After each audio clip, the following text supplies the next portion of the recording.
Hello, in this video we're going to find out if the Samsung Galaxy S25 supports the wireless power sharing.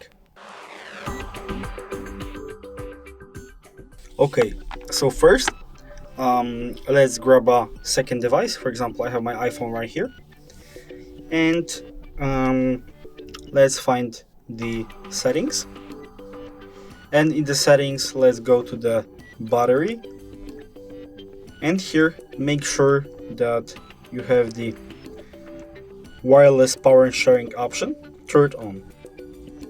And to use it, you just have to flip your phone just like this,